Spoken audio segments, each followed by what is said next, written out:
में कोविड-19 के खिलाफ जंग जारी है और केंद्र सरकार इस महामारी के बचाव के लिए हर संभव प्रयास कर रही है। और स्वास्थ्य मंत्रालय के ताजा सबसे पहले आंकड़ों की हम बात कर लेते हैं। और स्वास्थ्य मंत्रालय के आंकड़ों के मुताबिक कोरोना के मरीजों के ठीक होने की दर में भी उल्लेखनीय वृद्धि दर्ज की गई है। देश में सक्रिय मरीजों की संख्या 93,322 हो गई है। वहीं 91,818 मरीज इस महामारी से ठीक हो चुके हैं। कोरोना के कारण मरने वालों की कुल संख्या 5,394 हो गई है। और ये हैं ताजा आंकड़े जो कि स्वास्थ्य मंत्रालय की ओर से जारी किए गए हैं कोविड-19 को लेकर।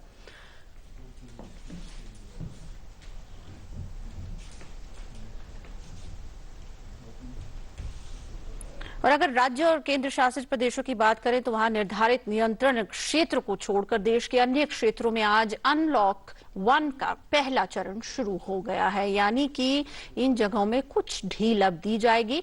कंटेनमेंट क्षेत्रों में राष्ट्रव्यापी लॉकडाउन 30 जून तक बढ़ा दिया गया है। ग्रीन और ऑरेंज जोन में सुबह 5 बजे से रात 9 बजे तक कुछ गतिविधियों को छोड़कर सभी गतिविधियों को अनुमति मिल गई है। शेष गतिविधियां 8 जून से चरणबद्ध ढंग से खोली जाएंगी। केंद्र सरकार के दिशा निर्देशों के अनुसार नागरिकों द्वारा अंतर्राज्यीय और राज्य के अंदर सामान्य नागरिक परिचालन के लिए आज से कोई अलग अनुमति या परमिट लेने की आवश्यकता नहीं होगी। 8 जून से मंदिरों और अन्य धार्मिक स्थलों के द्वारा श्रद्धालुओं के लिए खोलने की घोषणा भी कर दी गई है। होटल्स की बात करें, रेस्टोरेंट्स की बात करें, आतिथ्य सेवाओं की बात करें और शॉपिंग मॉल्स भी 8 जून से खुल सकेंगे। अंतर्राष्ट्रीय विमान सेवा, metro rail, cinema hall, gyms, swimming pool, मनोरंजन पार्क, थिएटर, बार, ऑडिटोरियम और धार्मिक सहित अन्य सभी बड़ी सभाएं देश भर में अग्रिम आदेश तक निषिद्ध होंगी। यानी इन पर अभी फैसला आगे फ्यूचर में लिया जाएगा। और इसी अनलॉक 1 को लेकर क्या ताजा हालात हैं, किस तरह की तैयारी है, इस पर और बात करने के लिए हम सबसे पहले दिल्ली में अरुण शर्मा हमारे संवाददाता हैं, उनका रुख कर लेते हैं। अरुण, अगर आप तक मेरी आवाज पहुंच रही है, अनलॉक 1 का आज पहला दिन है, किस तरह की सबसे पहले तो आपसे अपडेट ही लेना चाहेंगे, क्या ताजा जानकारी है, कैसा रहा पहला दिन, किस तरह के एहतियात बरते गए और कैसे आपने देखा कि लोग अनलॉक 1 में भी सभी दिशा निर्देशों का पालन कर रहे थे, नहीं कर रहे थे? आप ज्यादा अगर साफ तस्वीर बताएं। देखिए, सरकार ने अनलॉक 1 इसकी शुरुआत इस मकसद से की है कि हम अर्थव्यवस्था को एक बार फिर से ओपन अप कर सके, यानी कि रीस्टार्टिंग द इकोनॉमी, रीस्टार्ट कर सके। हालांकि जितने भी कंटेनमेंट जोन्स हैं देश के अंदर, उनमें लॉकडाउन जारी रहेगा, यानी कि कुछ एसेंशियल सर्विसेज है उनके लिए तो लॉकडाउन जो कंटेनमेंट जोन है, आप एसेंशियल सर्विसेज की सुविधा मौजूद होगी, लेकिन तमाम जो नॉन एसेंशियल सर्विसेज है उनको बंद रखा जाएगा, यानी कि वहां पे लॉकडाउन एक तरह से बरकरार रहेगा। जब तक अनलॉक 1 की बात आती है तो सरकार ने साफ तौर पर कहा है कि 8 तारीख से आप देखिए कि जो रिलीजियस प्लेसेस हैं उनकी शुरुआत हो जाएगी सोशल डिस्टेंसिंग के साथ में। हॉस्पिटैलिटी सेक्टर से जुड़े लोग हैं उनकी शुरुआत हो जाएगी। तो ऐसे में जितने भी मॉल्स वगैरह हैं, शॉपिंग कॉम्प्लेक्सेस हैं, वो अब जो नहीं खुले हैं वो अब अपने जो मॉल्स, शॉपिंग कॉम्प्लेक्सेस वो अपने आप को खोलने की तैयारी कर रहे हैं। सोशल डिस्टेंसिंग कैसे होगी, काउंटर पर किस तरह से काम किया जाएगा, क्योंकि शॉपिंग मॉल्स के अंदर सिनेमा तो बंद है, यानी कि अगर आप किसी सपोज मॉल में जाते हैं वहां पे मूवी का लुत्फ नहीं उठा सकेंगे, मूवी वगैरह बिल्कुल बैन रहेगा, प्रोहिबिट रहेगा। एंटरटेनमेंट की जो तमाम चीजें वो प्रोहिबिट रहेंगी, लेकिन आप शॉपिंग कर सकते हैं, यानी कि कुछ आपको शॉप करना है तो शॉपिंग कर सकते हैं। तो उसके लिए जो तमाम दुकानदार है, शॉपिंग मॉल्स है, उसकी तैयारी में इस समय पर जुट चुके हैं, जो कि आपको 1 हफ्ते के अंदर होता हुआ दिखाई देगा। दूसरी सबसे महत्वपूर्ण बात यहाँ पर ये निकल करके आती है कि अनलॉक 1 का मकसद ये है कि जो एक नेशनल डायरेक्टिव सरकार की तरफ से गया है वो ये गया है कि अब ज्यादा से ज्यादा लोगों को प्रोत्साहित कीजिए वर्क फ्रॉम होम करने के लिए। यानी कि अगर किसी कंपनी में 10 एम्प्लॉय हैं तो कोशिश कीजिए कि कम से कम 4 के आसपास एम्प्लॉय है, बाकी 6 लोग अप्रोक्सीमेटली घर के अंदर बैठे हैं। आप 50-50 का रेशियो रख सकते हैं। तो ऐसे में अनलॉक 1 में हम ये देख रहे हैं कि जो बड़ी बड़ी कंपनीज है, मैन्युफैक्चरिंग यूनिट्स तो खुली तो है, ये हमने लॉकडाउन 4 में हालांकि कुछ देख लिया था काफी हद तक, जो मैन्युफैक्चरिंग यूनिट्स खुल रही है। अब देखिए, देश की सबसे बड़ी मारुति जो कार मेकर कंपनी है वो खुली है, कई सर्विस सेंटर्स खुल चुके हैं। तो मैन्युफैक्चरिंग यूनिट्स जहां तक बात की है तो वो अपने आप को ओपन अप कर रहे हैं, सोशल डिस्टेंसिंग का पालन भी कर रहे हैं, यानी कि किस तरह से दूरी बना करके काम को मैन्युफैक्चर किया जा रहा है। और दूसरी बात, ज्यादातर लोगों को वर्क फ्रॉम होम कराया जा रहा है। लेकिन इस अनलॉक 1 की सबसे बड़ी खासियत जो कि बहुत बड़ा पेन पॉइंट था ज्यादातर लोगों के लिए, उसको दूर किया गया है। वो ये था कि इंटर स्टेट मूवमेंट को अलाउ किया गया है कि देश भर के अंदर जो इंटर स्टेट और इंट्रा स्टेट मूवमेंट की जहां तक बात की जाए उसको अलाउ किया गया है। लॉकडाउन 4 में यह था कि आपको ई पासेस की जरूरत थी, पासेस के बिना आप नहीं जा सकते थे अगर एक स्टेट से दूसरे स्टेट में जाना है तो जहां तक दिल्ली, नोएडा, दिल्ली, गाजियाबाद की बात करें तो यहाँ शायद लोकल अथॉरिटीज का ये मानना है कि अभी हम लोग कुछ दिन और रोक करके रखेंगे, लेकिन ज्यादातर देश में अगर देखा जाए पूरे देश के अंदर तो काफी हद तक जो स्टेट्स है उन्होंने इंटर स्टेट मूवमेंट को शुरू कर दिया, यानी कि अगर एक एम्प्लॉय किसी एक स्टेट में रहता है, दूसरे स्टेट में या दूसरे डिस्ट्रिक्ट में अगर वो काम करने जाना चाहता है और अगर वहां पे कंटेनमेंट जोन नहीं है तो वो आराम से इंटर स्टेट मूवमेंट कर सकता है, चाहे बस के माध्यम से, कैब्स के माध्यम से। और एम्प्लॉयर ये इंश्योर कर रहे हैं कि गाड़ियों को भेज करके, मिनी बसेस को भेज करके एम्प्लॉयर को जिनकी जरूरत है ऑफिस के अंदर उनको बुलाया जा सके। तो इस तरह से इंश्योर किया जा रहा है। तमाम बड़ी बड़ी जो बिजनेस जो एजेंसीज है, यानी कि आप पिक्की की बात कर लीजिए, सीआई की बात कर लीजिए, जो इन लोगों ने भी कई सारी गाइडलाइंस निकाली है कि भाई वर्क फ्रॉम होम और वर्क इन ऑफिस किस तरह से होना चाहिए सोशल डिस्टेंसिंग के साथ में, तो उसी का एक तरह से पालन करते हुए दिखाई दे रहे हैं यहाँ पर। बिल्कुल। अरुण, अनलॉक 1 का आज पहला दिन था, अनलॉक तो हो गया है। लॉकडाउन में जिस तरह से सभी ने मिलकर इस देश को कोविड-19 से लड़ने की जो ये जंग है उसमें साथ दिया है, अब वक्त है कि अनलॉक 1 में भी उसी तरह का साथ है वो एक्सपेक्ट किया जा रहा है, क्योंकि सिर्फ सरकार ही अगर सब कर लेगी उससे काम आसान नहीं होगा। हम सबको मिलकर इस लड़ाई से लड़ना है। अनलॉक 1 में भी हम सब गाइडलाइंस को माने, ये मेरे ख्याल से इस वक्त बहुत महत्वपूर्ण है।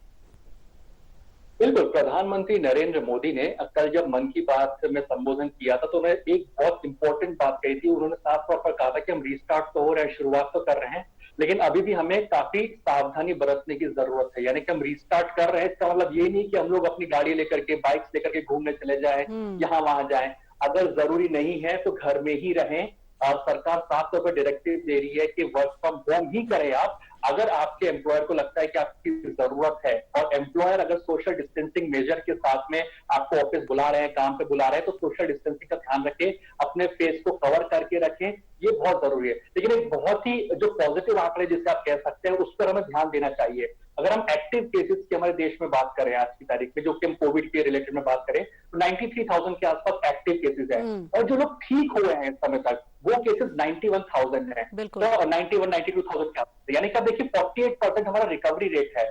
और अगर ये रिकवरी रेट इसी तरह से बढ़ता रहा तो देखिए एक दिन यह आएगा कि हमें रिकवर पेशेंट ज्यादा होंगे, जो लोग कोविड को मात दे चुके हैं, और जो एक्टिव केसेस है कम होते चले जाएंगे। जैसे 50% का आंकड़ा क्रॉस करेंगे, ये हमारे लिए बहुत बड़ी बात होगी, और 48% के आसपास हमारा रिकवरी रेट चल रहा है। तो ये बहुत बड़ा कॉन्फिडेंस देता है सरकारों को, तमाम स्टेक होल्डर्स को, कंपनीज को, इंडस्ट्री को, कि एटलीस्ट हम रिकवर जल्दी कर रहे हैं। अगर कोविड हो भी रहा है तो हम रिकवर जल्दी कर रहे हैं, और एक्टिव केसेस की संख्या धीरे धीरे कम होती चली जा रही है। ये बहुत कॉन्फिडेंस देता है। और हाँ, पब्लिक पार्टिसिपेशन के बिना कोई लड़ाई नहीं लड़ी जा सकती, और प्रधानमंत्री भी इसी चीज को कल अपील करते हुए दिखाई दिए थे कि सावधानी रखिए। अनलॉक 1 तो हुआ है, लेकिन हाँ, सावधानी के साथ हमें और आगे जाना है, ताकि हम लोग एक तरह से कोविड के खिलाफ इस इनविजिबल लड़ाई को हम लोग जीत। बिल्कुल बिल्कुल, बहुत शुक्रिया अरुण आपका इस पूरी जानकारी से दिल्ली से। और आइए अब उत्तर प्रदेश का रुख कर लेते हैं। उत्तर प्रदेश की सरकार ने राज्य के अंतर यातायात को अनुमति तो दे दी है, लेकिन अंतिम फैसला जिला प्रशासन पर छोड़ दिया है। यानी अगर कोई जिला चाहेगा तो लॉकडाउन के आवागमन पर रोक लगा सकता है। इसी क्रम में राष्ट्रीय राजधानी दिल्ली से सटे नोएडा और गाजियाबाद में दिल्ली से लॉकडाउन के आने जाने पर, लोगों के आने जाने पर रोक लगेगी। सिर्फ पास के साथ ही लोगों को आने जाने दिया जाएगा। हालांकि लोगों और सामान के राज्य से बाहर जाने पर भी किसी तरह की रोक नहीं है। और यूपी में किस तरह की स्थिति है और बात करेंगे हमारे संवाददाता रामेंद्र से। उनके पास चलते हैं। रामेंद्र, लॉकडाउन 1.0 पहला दिन था, कैसा रहा? मैं आपके पीछे देख सकती हूँ सड़कों पे कुछ एक चहल पहल जरूर है, जो कि इस वक्त तक हम देखते थे बिल्कुल सुनसान पड़ जाती थी, लेकिन क्योंकि आज अनलॉक का पहला दिन है तो कुछ हलचल दिखाई दे रही है। कैसे ले रहे हैं लोग अनलॉक 1.0 को, और किस तरह से एहतियात बरते जा रहे हैं, और क्या तैयारी है? देखिए जनता, रेलवे ने अपना काम चालू कर दिया। जो रेलवे की लखनऊ से चलने वाली ट्रेनें थी उनको आने जाने की सुविधा दी गई, लेकिन प्रयास किया गया कि वहाँ सैनिटाइजेशन का उपयोग किया जाए, थर्मल स्कैनिंग की जाए, ये सारी व्यवस्थाएं की गई हैं। तो शहर के अंदर की बसें हैं, जो सरकारी बसें हैं, उनको चलने की छूट दी गई है। ऑटो रिक्शा चलने की छूट दिए गए हैं। जो इंटरसिटी बस सेवा है, रोड बस सेवा, उनको चलाने की छूट दी गई है। तो जाहिर है इसका प्रभाव तो दिख रहा है, और सड़क की चहल पहल आप मेरे पीछे देख पा रहे हो, सड़क की चहल पहल बढ़ गई है। लेकिन जो शहरों की आबादी 40% लगभग गांव की तरफ शिफ्ट हो गई, उसको आने में समय लगेगा। आज बाजार खुले हैं, बाजारों में थोड़ी रौनक आई है, लोग अपने घरों से जो दुकानदार हैं आकर के दुकानों पर बैठ रहे हैं। हालांकि जो खरीदार है वो अभी भी गायब है। जिस तरीके से खरीदारी होती थी, जिस तरीके से बाजार में रौनक होती थी, वो अभी नहीं दिख रही है। लेकिन उम्मीद ये है कि धीरे धीरे बाजार आगे बढ़ेंगे, क्योंकि बहुत दिन तक जो दैनिक दिहाड़ी मजदूर है उनको बैठा के भोजन नहीं दिया जा सकता। ऐसे में स्थिति सरकार भी चाहती है कि व्यवसाय भी चलता रहे और सुरक्षा के सारे संसाधन भी चलते रहे। इससे बाजारों में भी ये कहा गया कि पुलिस ड्यूटी, पिकेट ड्यूटी चलती रहे, भीड़ इकट्ठा न हो, लोग एक साथ इकट्ठे न हो, सैनिटाइजेशन का काम होता रहे, डिस्टेंस बनी रहे एक दूसरे से। ये सारा प्रयास सरकार ने किया है कि बाजार भी चलता रहे और लोगों की सुरक्षा भी बनी रहे। बिल्कुल रामेंद्र, इंडस्ट्रीज की अगर बात की जाए, मॉल्स हैं, होटल्स हैं, व्यापारी वर्ग अगर कुल मिलाकर बात की जाए, वो काफी इस पूरे लॉकडाउन में काफी परेशान था, क्योंकि देखिए व्यापार नहीं होगा तो आमदनी नहीं होगी, ये जाहिर सी बात है, ये डिमांड और सप्लाई का खेल होता है। तो किस तरह से अब व्यापारी वर्ग इसको ले रहा है? हालांकि मानदंडों का पालन तो करना ही है, साथ ही साथ किस तरह की राहत आप उनमें देखते हैं अनलॉक 1.0 को देखते हुए?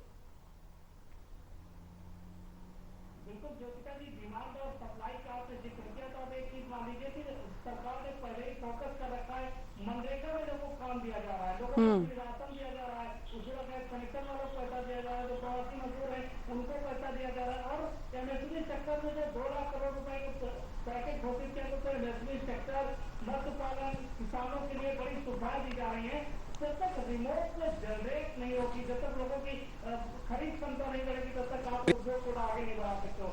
लगातार उद्योग बंद है, उनके काम करने वाले लोग घरों में कैद हैं, जाहिर ये संकट था। उद्योग खुले हैं, धीरे से लोग काम पर वापस आ रहे हैं। सरकार का पहला प्रयास की जो 24 लाख मजदूर वापस आए हैं, उनको जहां काम दिया जाए, उत्तर प्रदेश को इंडस्ट्री हब बनाया जाए, यहाँ उत्पादन का हब बनाया जाए। ये जो प्रयास है, ये भविष्य के संकेत अच्छे हैं। और अभी से दिख रहा है कि अगर इंडस्ट्रियल हब बनता है, लोग रोजगार की तरफ बढ़ते हैं, कई हाईवे बनाए गए हैं, तो उत्तर प्रदेश की सरकार इसे चुनौती, इसको अवसर में बदलने का प्रयास कर रही है कि जो लोग आए हैं उनको काम मिले, उद्योग आगे बढ़े, लोगों को रोजगार मिले। ये प्रयास जो उसका सरकार कर रही है लगातार। बिल्कुल बिल्कुल रामेंद्र, ये भी जानना चाहेंगे कि अभी कुछ इलाकों में जैसे कि कंटेनमेंट जोन्स है, अगर गाजियाबाद और नोएडा की बात करें, वहां पर अभी भी बॉर्डर सील है, और ऐसे तमाम वो इलाके जहां पर अभी उस तरह की छूट नहीं दी गई है, वहां पर किस तरह के एहतियात बरते जा रहे हैं? आप क्योंकि आप फील्ड में हैं, आप रोज देख रहे हैं, पब्लिक पार्टिसिपेशन की यहाँ बात की जा रही है। अभी हम कुछ देर पहले अरुण से बात कर रहे थे कि जब तक जनता साथ नहीं देगी, अनलॉक 1.0 का कोई फायदा नहीं होगा। हमें गाइडलाइंस को फॉलो करना है, और जिस तरह से जो रूल्स एंड रेगुलेशन, जो लॉ एंड ऑर्डर, उसको फॉलो करना है। तो आप उस एरियाज में कैसे देख रहे हैं? क्योंकि लोगों में ये अक्सर कौतूहल देखा जाता है कि अरे वो एरिया खुल गया, हमारा एरिया नहीं खुला। तो इस तरह की स्थिति में किस तरह से हमें सबको साथ मिलकर आगे बढ़ना है, आगे चलना है? देखिए, आप ये बात कहना कि गलत है कि जनता नहीं समझ पा रही। जनता समझती है, गांव से लेकर शहर तक सभी लोग जानते हैं कि कोरोना नुकसानदेह है। इससे बचाव के जो तरीके हैं वो लगभग हर व्यक्ति जानता है, गांव के आदमी से लेकर के शहर के आदमी तक जानता है। हाँ, चुनौतियां हैं। उत्तर प्रदेश सरकार जिस तरह प्रवासी कामगार है और जिस तरीके से संख्या बढ़ी संक्रमितों की, उससे वो कोई घबराहट नहीं है। उनको लगता है कि जिन लोगों को लाया गया है संख्या बढ़ेगी, लेकिन इसकी रिकवरी कर लेंगे। लेकिन गाजियाबाद और नोएडा की जो स्थिति है, उसमें लोकल प्रशासन को उन्होंने दिया है कि वो चाहे तो आने दे, जाने दे, क्योंकि वहाँ के हालात अलग है। लगातार संख्या भी ज्यादा बढ़ी और दिल्ली के कट में रहने के कारण चुनौतियां भी ज्यादा है। इससे वहाँ की जिम्मेदारी जो जिला प्रशासन है उसको दी गई है। वहाँ के जिला प्रशासन, पुलिस प्रशासन, स्वास्थ्य विभाग के लोगों की जिम्मेदारी दी गई है कि जो लोग वहाँ आ रहे हैं, जा रहे हैं, उनके साथ बनाए जाए, ऐसे भीड़ ना आने दी जाए, क्योंकि दिल्ली से आने वालों के बड़ा तबका है, जिसके कारण चुनौतियां पेश आ रही है। बिल्कुल रामेंद्र, बहुत शुक्रिया आपका इस पूरी जानकारी के लिए, धन्यवाद।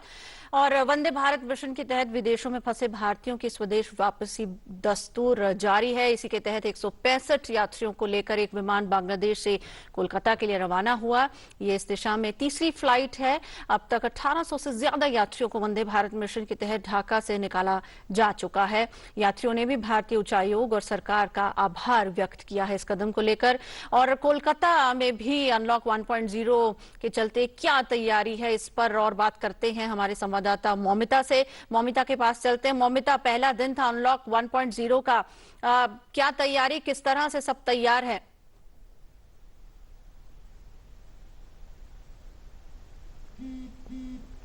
चलिए, हम मौमिता के पास कुछ देर बाद चलेंगे। हम मुंबई का रुख कर लेते हैं। मुंबई सेंट्रल स्टेशन में आज पहली विशेष ट्रेन कर्णावती एक्सप्रेस अहमदाबाद के लिए रवाना हुई। ये ट्रेन उन 17 विदेशी विशेष ट्रेनों में से एक है जो पश्चिम रेलवे ने आज 1 जून से विशेष रूप से आम यात्रियों के लिए शुरू की। 17 विशेष ट्रेनों में से 8 ट्रेनें मुंबई से चलाई जाएंगी। कर्णावती एक्सप्रेस को सही समय पर रवाना किया गया और कोरोना वायरस के संक्रमण से बचाव के लिए तय किए गए हर तरह के मानदंड का पालन सुनिश्चित किया गया। साफ सफाई, सामाजिक दूरी और सभी दिशा निर्देशों का कड़ाई से पालन किया गया और यात्रियों से भी अनुरोध किया गया कि वे अपनी यात्रा के दौरान मास्क जरूर पहने। स्पेशल ट्रेन के लिए इंतजार करने वाले यात्रियों को मुंबई सेंट्रल स्टेशन के वेटिंग हॉल में बैठने के लिए कहा गया और वहां भी सोशल डिस्टेंसिंग का खास ध्यान रखा गया था।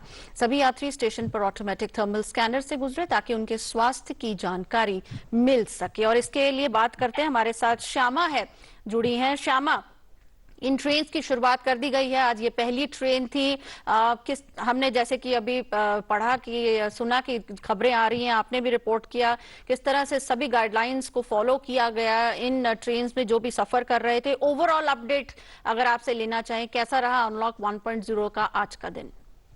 जी, महाराष्ट्र की अगर सबसे पहले बात करें तो कल हमने देखा कि मुख्यमंत्री उद्धव ठाकरे फिर एक बार जनता के समक्ष आए थे। उन्होंने फिर एक बार जनता को संबोधित किया महाराष्ट्र के, और उन्होंने ये भी बताया कि महाराष्ट्र में जो लॉकडाउन है उसे 30 जून तक एक्सटेंड जरूर कर दिया गया है, लेकिन जिस प्रकार से सेंटर ने अनलॉक 1.0 का आगाज किया था उसी प्रकार से महाराष्ट्र गवर्नमेंट भी एक प्रपोजल लेके सामने आई है, एक प्लान लेके सामने आई है जिसका नाम है महाराष्ट्र बिगिन अगेन।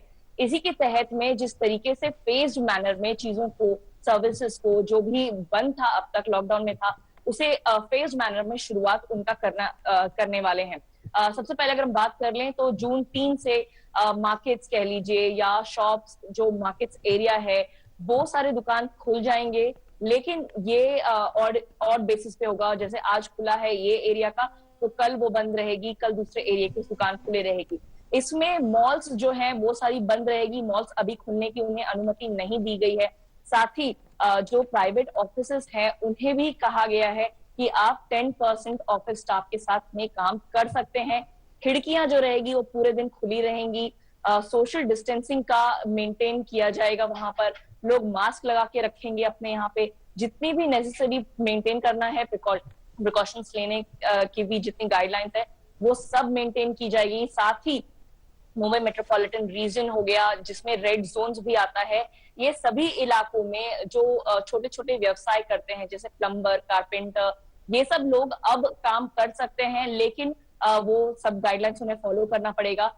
ये सभी सर्विसेज जो है कंटेनमेंट जोन्स जितनी भी पड़ती हैं वहां पर नहीं चालू होंगी। कंटेनमेंट जोन्स को अभी कोई भी अनुमति नहीं दी गई है, तो जो लोग जितने भी एक्सपेक्ट कर रहे हैं कि उनके यहाँ पे एरिया खुलता है, उनका एरिया अगर कंटेनमेंट जोन पे पड़ता है तो उनका एरिया अभी नहीं शुरुआत हुआ है वहां पर।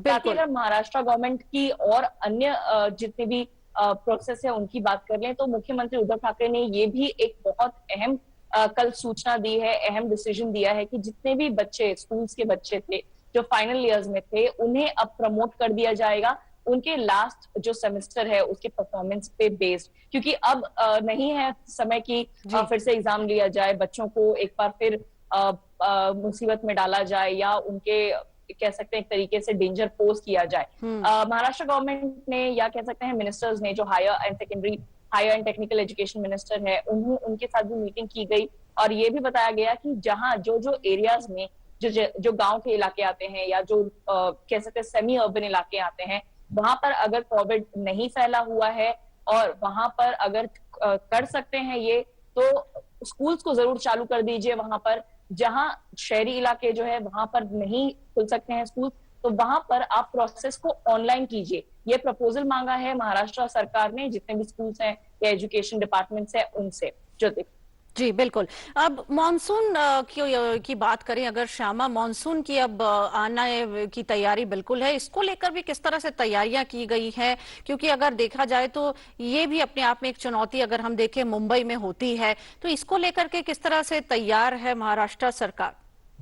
बिल्कुल बहुत बड़ी चुनौती है महाराष्ट्र में, क्योंकि हमने हर साल देखा है कि महाराष्ट्र में मुंबई का जो इलाका है, कितना भी कर लें, कितने भी पहले इसमें काम हो जाता है, पाइपलाइन के काम हो जाते हैं या एक तरीके से साफ सफाई का काम होता है, मुंबई में हमेशा बाढ़ आती ही है। और इस बार चूंकि कोरोना वायरस के संकट से हम पहले से ही घिरे हुए हैं, जो मुंबईकर्स हैं वो काफी डरे हुए हैं कि किस प्रकार से ये सारा मानसून का मौसम जो है वो हम निकालेंगे, क्योंकि अभी का समय है जो अभी तक दुकान जो है वो खुले भी। बिल्कुल, तो पूरी मुस्तैदी से तैयारी है। चलते हैं एक बार कोलकाता अनिब्रतो के पास, वहां बात करते हैं। बहुत शुक्रिया हमारे साथ जुड़ने के लिए अनिब्रतो। अनिब्रतो, आप मेरी आवाज सुन पा रहे हैं?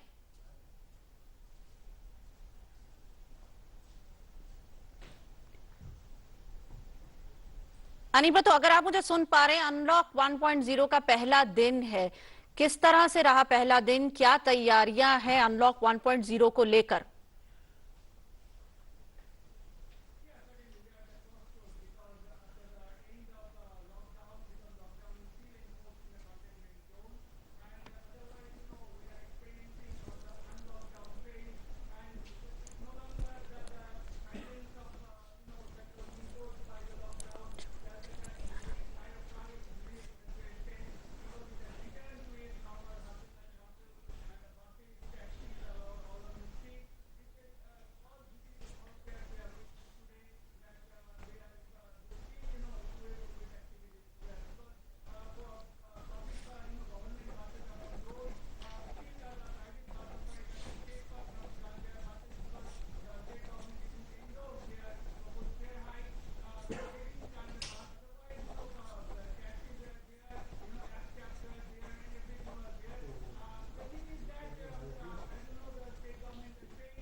जी बिल्कुल बिल्कुल, बहुत शुक्रिया। मुंबई से हमारे साथ श्यामा मिश्रा जुड़ी थी, और अनिब्रतो, आपका भी कोलकाता से। तो इस बुलेटिन में फिलहाल इतना ही, इजाजत दीजिए, नमस्कार।